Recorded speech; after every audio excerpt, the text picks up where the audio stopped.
नमस्कार मित्रों, आज की कहानी है भाग्य की खोज। और चैनल पर नए हों तो चैनल को अवश्य सब्सक्राइब करें।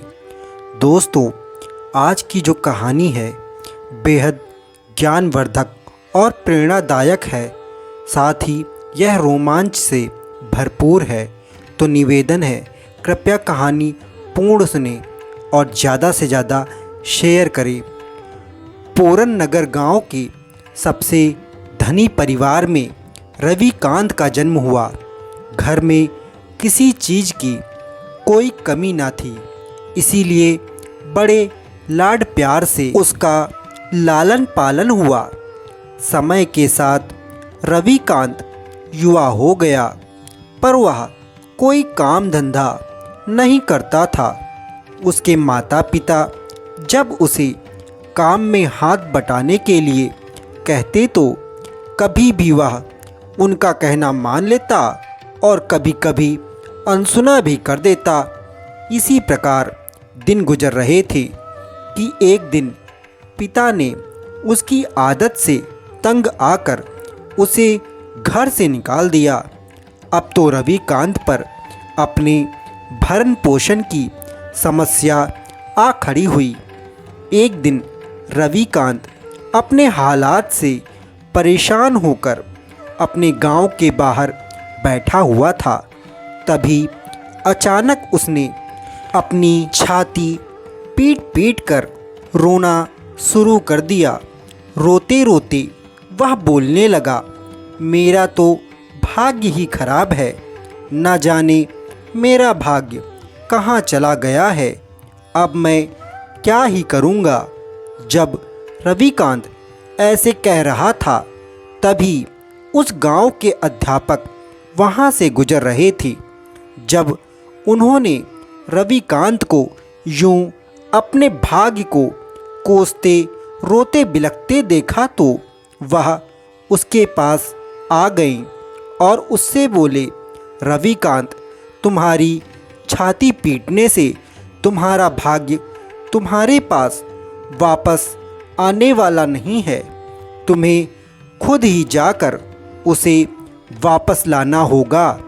यह सुनकर रविकांत मास्टर जी से बोला, हे मास्टर जी, मैं उसे जाकर वापस तो ले आऊँगा, पर मैं उसे ढूंढूं कहाँ। यह सुनकर मास्टर जी बोले, यह तो मैं भी नहीं जानता कि तुम्हारा भाग्य कहाँ गया होगा, पर इस गांव के पूर्व में जो पहाड़ की चोटी है, उस पर एक बहुत विख्यात महात्मा जी रहते हैं। उन्हें अवश्य ही पता होगा। वह तुम्हें अवश्य ही बता सकते हैं कि तुम्हारा भाग्य कहाँ गया होगा। तुम्हें उनके पास चले जाना चाहिए। इतना सुनते ही रविकांत की आँखों में एक चमक सी आ गई। उसने मास्टर जी को धन्यवाद देते हुए कहा, मास्टर जी, मैं कल सुबह उनसे मिलने जाऊंगा। अगली सुबह सुबह ही रविकांत जल्दी उठा। उसने कुछ अपने खाने पीने का सामान अपने बैग में रखा और अपनी यात्रा पर निकल पड़ा। अपने गांव से निकलकर रविकांत जब चलते चलते जंगल में पहुंचा, तभी घोड़े पर सवार एक लुटेरा उनके सामने आकर खड़ा हो गया, जिसे देखकर रविकांत थर थर कांपने लगा। तभी लुटेरे ने कड़कती आवाज़ में कहा, तुम्हारे पास जो कुछ है सब मेरे हवाले कर दो, नहीं तो मैं तुम्हें मार डालूंगा। यह सुनकर अब रविकांत बहुत डर गया, सहम गया और वह डरते डरते बोला, मेरे पास तुम्हें देने को कुछ नहीं है। मेरा भाग्य तो पहले ही मुझसे दूर जा चुका है। अब झूठ मत बोलो।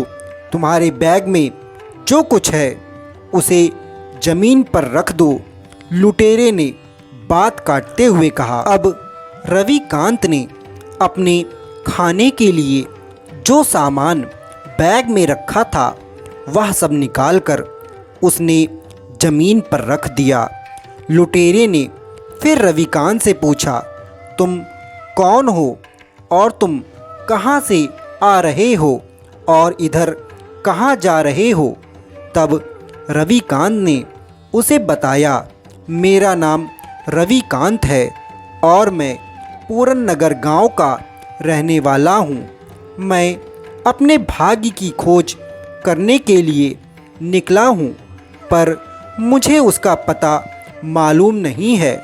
उस पहाड़ी पर रहने वाले एक विख्यात महात्मा जी को अवश्य उसका पता मालूम होगा, क्योंकि वह सब कुछ जानते हैं।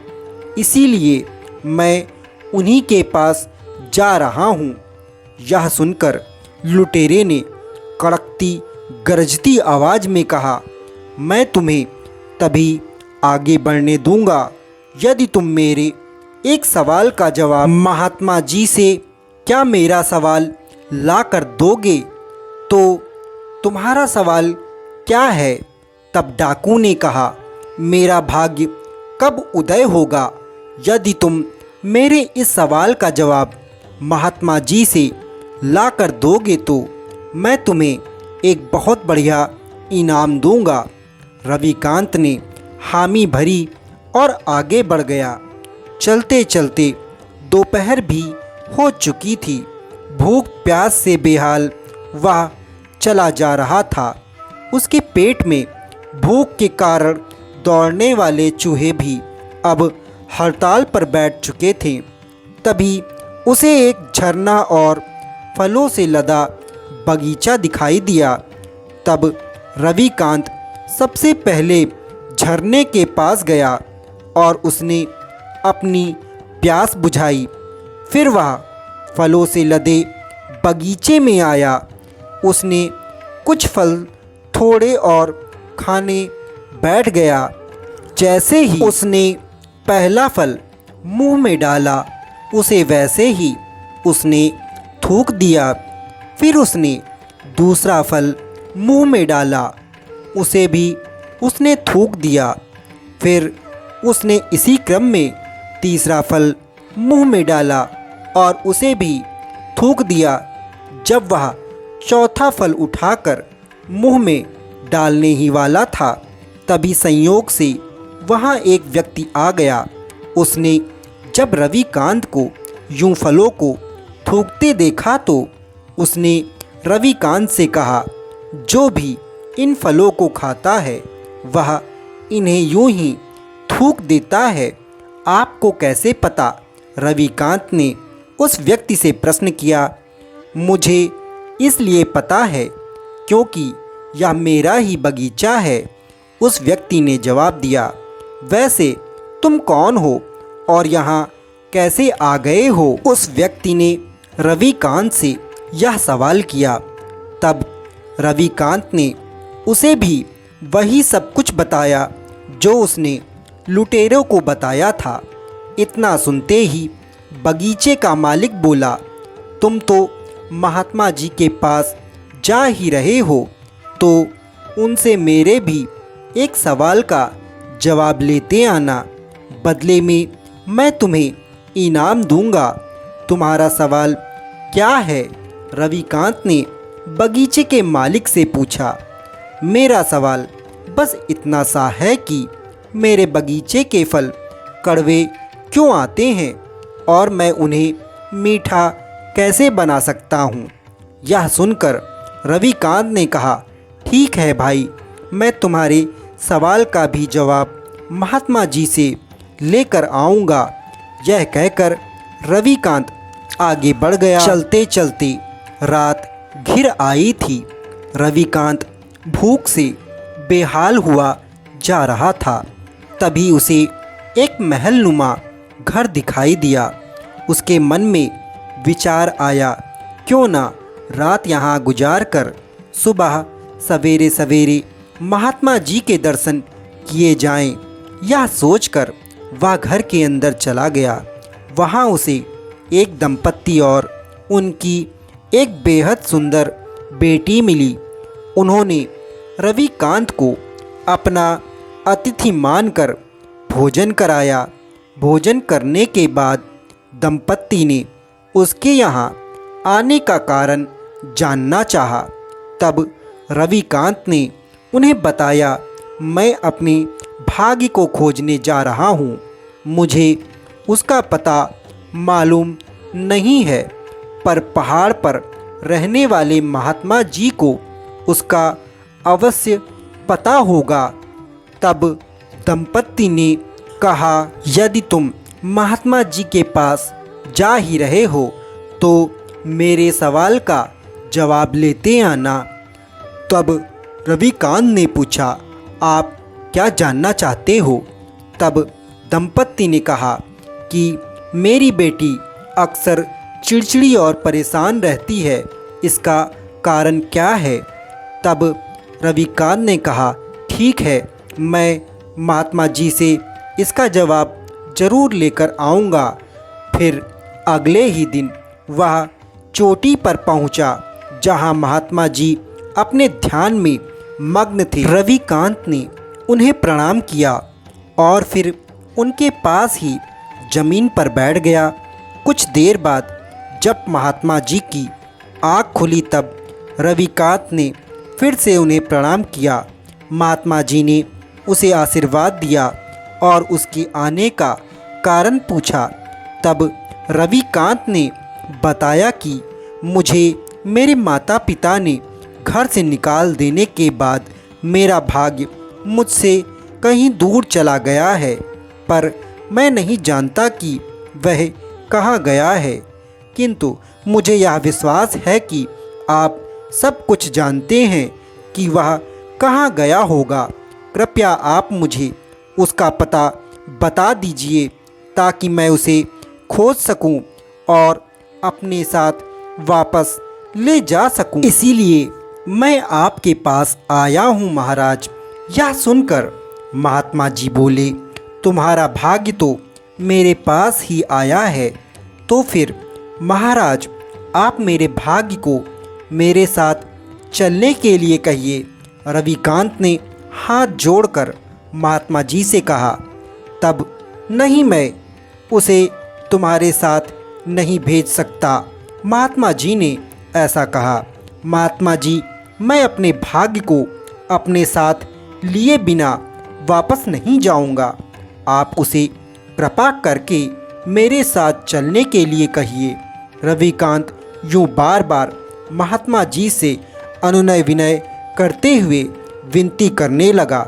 तब महात्मा जी कुछ देर मौन रहने के बाद रविकांत से बोले, रवि, मैं तुम्हारे भाग्य को तुम्हारे साथ तो नहीं भेज पाऊंगा, पर हाँ, मैं उसे तुम्हारे पीछे पीछे अवश्य भेज सकता हूँ। रविकांत ने हाथ जोड़कर महात्मा जी से कहा, ठीक है महाराज। तब महात्मा जी ने कहा, आप उसे अपने पीछे जानकर अवश्य उस अवसर को पहचान लेना, अपने भाग्य को पहचान लेना।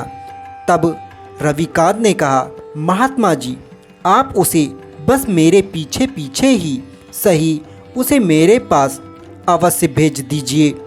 हाँ हाँ रवि, मैं उसे तुम्हारे पीछे पीछे अवश्य भेज दूंगा। महात्मा जी ने उसे आश्वस्त किया। उसके बाद रविकांत ने अपनी यात्रा के दौरान मिले अन्य व्यक्तियों के सवालों के जवाब भी महात्मा जी से प्राप्त किए। फिर रविकांत महात्मा जी से विदा लेकर अपने घर की ओर चल दिया। सबसे पहले रविकांत महलनुमा घर वाले दंपत्ति के पास पहुंचता है। उन्हें उनके सवाल का जवाब देकर बिना समय गंवाए अपनी यात्रा आरंभ कर देता है। फिर वह झरने के पास वाले फलों के बगीचे में पहुंचता है। फलों के बगीचे में पहुंचते ही रविकांत को बगीचे का मालिक दिखाई दे जाता है। वह जल्दी जल्दी उस तक पहुंचता है और उसे उसके सवाल का जवाब जो महात्मा जी ने दिया था बताकर अपनी यात्रा फिर से शुरू कर देता है। चलते चलते जैसे रवि जंगल में पहुंचता है, तभी लुटेरा उसके सामने आकर खड़ा हो जाता है और रविकांत को पहचान लेता है। तुम्हारी यात्रा कैसी रही? क्या तुम मेरे सवाल का जवाब लेकर आए हो? लुटेरा उससे पूछता है। रविकांत हाँ में सिर हिलाता है, जिसे देखकर लुटेरा कहता है, रविकांत डरो मत, मुझे खुलकर बताओ, महात्मा जी ने मेरे सवाल का क्या जवाब दिया है? तब रविकांत लुटेरे को बताता है कि वे उनके सवाल के जवाब के साथ साथ दो अन्य व्यक्तियों के सवालों के जवाब महात्मा जी से लेकर आया था और उन्हें जवाब बताकर ही आ रहा है। यह सुनकर लुटेरे की जिज्ञासा और बढ़ जाती है। उसने रविकांत से कहा, मुझे सब कुछ सही सही उन दो व्यक्तियों के विषय में, उनके सवालों और महात्मा जी के जवाबों के विषय में खुलकर बताओ। तब रविकांत उसे बताता है कि यहाँ से कुछ दूर एक झरना है। उस झरने के पास एक फलों का बगीचा है। उस बगीचे में सभी फल कड़वे आते हैं, इसीलिए उस बगीचे का मालिक महात्मा जी से यह जानना चाहता था कि उसके बगीचे के फल मीठे कैसे होंगे। यह सुनकर लुटेरा बोला, अच्छा अब यह बताओ, महात्मा जी ने इसका क्या जवाब दिया? महात्मा जी ने बताया है कि जिस झरने के पानी से फलों के बगीचे की सिंचाई होती है, उसके नीचे सोने का खजाना छिपा है। यदि बगीचे का मालिक वहाँ से उस खजाने को हटा देगा तो उसके बगीचे के फल मीठे हो जाएंगे। अच्छा अब यह बताओ, बगीचे के मालिक ने तुम्हें कुछ इनाम दिया? लुटेरे ने रविकांत से फिर यह प्रश्न किया। हाँ, बगीचे का मालिक कह रहा था कि यदि मैं कुछ देर इंतज़ार करूं तो वह झरने के नीचे से खजाना निकाल लेगा और वे इनाम के रूप में मुझे खजाना दे देगा। रविकांत ने यह उत्तर दिया। फिर तो तुमने सारा खजाना ले लिया? लुटेरे ने फिर से पूछा। नहीं नहीं, मैंने उसे बता दिया कि मेरा भाग्य तो मेरे पीछे पीछे आ रहा है, इसीलिए मैं खजाना निकालने तक का इंतज़ार नहीं कर सकता हूँ।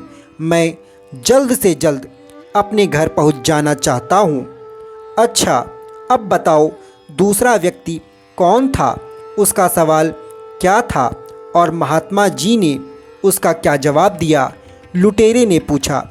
दूसरा व्यक्ति वास्तव में महल में रहने वाला दंपत्ति है। उनकी एक खूबसूरत बेटी है जो कभी खुश नहीं रहती है, इसीलिए उसके माता पिता महात्मा जी से यह जानना चाहते थे कि वे ऐसा क्या करें ताकि उनकी बेटी खुश रह सके। यह रविकांत बोला। अच्छा, महात्मा जी ने इसका क्या जवाब दिया? लुटेरे ने फिर पूछा। महात्मा जी ने कहा, जब उसके माता पिता उसकी शादी कर देंगे तो उनकी बेटी खुश रहने लगेगी। रविकांत ने बताया। अच्छा बताओ, उस दंपत्ति ने तुम्हें क्या इनाम दिया? लुटेरे ने रवि से फिर सवाल किया। हाँ, वे दंपति मुझसे कह रहे थे कि मैं उनकी बेटी से शादी कर लूं तो वह इनाम में मुझे अपना घर दे देंगे। तो तुमने क्या किया? उससे शादी कर ली? लुटेरे ने आश्चर्य से पूछा। नहीं, मैंने शादी नहीं की। मैंने उन्हें बता दिया कि मेरा भाग्य तो मेरे पीछे पीछे आ रहा है। अच्छा अब यह बताओ, महात्मा जी ने मेरा भाग्य उदय होने के विषय में क्या कहा है? लुटेरे ने पूछा। महात्मा जी ने कहा है, जिस दिन से तुम लोगों की मदद करना शुरू कर दोगे उस दिन से तुम्हारा भाग्य उदय हो जाएगा। यह रविकांत बोला। यह सुनकर लुटेरा बोला, तुम मेरे सवाल का जवाब लेकर आए हो, मैं तुम्हें अपना प्रिय घोड़ा इनाम में देता हूँ। यह सुनकर रविकांत लुटेरे से कहता है, नहीं भाई, मैं घोड़े का क्या करूँगा, मेरे पीछे तो मेरा भाग्य ही आ रहा है, मुझे इनाम नहीं चाहिए, मैं तो बस जल्दी अपने घर पहुंच जाना चाहता हूं। यह कहकर रविकांत आगे बढ़ गया। घर पहुंचकर रवि अपने भाग्य का इंतजार करने लगा। थके होने के कारण रवि को नींद आ जाती है। नींद में उसे वही महात्मा दिखाई देते हैं जिनसे मिलकर वह आया था। सपने में महात्मा जी रविकांत से कहते हैं, मैंने तुम्हारे भाग्य को तुम्हारे पीछे पीछे भेजा था, पर तुमने उसे अपने पास आने ही नहीं दिया। तुमने अपने भाग्य का हर एक मौका गंवा दिया है। यह कहकर महात्मा जी अंतर्ध्यान हो जाते हैं और रविकांत को अपने किए पर बहुत पछतावा होता है और फिर से वही घुमक्कड़ों वाला निर्वासित जीवन जीने पर मजबूर हो जाता है। यदि वह अपने भाग्य में आए हुए किसी भी अवसर को पहचान लेता तो वह आज अपनी जिंदगी एक नई दिशा और धन दौलत से परिपूर्ण बना लेता। इसीलिए कहा जाता है, भाग्य में आए हुए किसी भी अवसर को ठुकराना नहीं चाहिए, यह सोच के कि कल उससे अच्छा अवसर मिलेगा या उससे अच्छा जीवन मिलेगा। दोस्तों, इस कहानी से हमें दो सीख मिलती है कि कर्म करने से भाग्य बनता है और दूसरा, यदि भाग्य को बदलना है तो हमें अपने कंफर्ट जोन से बाहर आना होगा। आपने इस कहानी में देखा कि रविकांत अपने भाग्य को वापस इसीलिए लाना चाहता है ताकि उसकी आर्थिक स्थिति सुधर सके। इसके लिए वह कर्म करते हुए महात्मा जी के पास भी जाता है, पर अपने भाग्य को बदलने के लिए उसे अपने कंफर्ट जोन से बाहर आना था, पर वह इसके लिए तैयार ही नहीं था। वह तो बस यही सोच रहा था भाग्य उसे फॉलो कर रहा होगा। दोस्तों, हम में से भी कुछ लोग ऐसे हैं जो यही सोचते रहते हैं कि भाग्य उनके पास आएगा, पर वे यह नहीं जानते हैं कि कभी भी किसी को भी भाग्य के भरोसे नहीं बैठना चाहिए, बल्कि भाग्य हमें फॉलो करे। ऐसे काम निरंतर करने चाहिए और जब भाग्य खुलने लगे, भाग्य में आपके कोई अवसर आए तो उसे पहचान कर उस अवसर का लाभ भी अवश्य ही लेना चाहिए। यही जिंदगी का मूल सिद्धांत है। इसीलिए ही भगवान श्री कृष्ण ने कहा है, कर्म करे किस्मत बने जीवन का यह मर्म, प्राणी तेरे हाथ में, तेरा अपना कल, तेरा अपना कल। तो दोस्तों, आशा करता हूँ भाग्य की खोज कहानी आपको अवश्य पसंद आई होगी। यदि पसंद आई हो तो चैनल को अवश्य सब्सक्राइब करें ताकि इसी प्रकार की कहानी आप तक पहुंच सके। नमस्कार दोस्तों।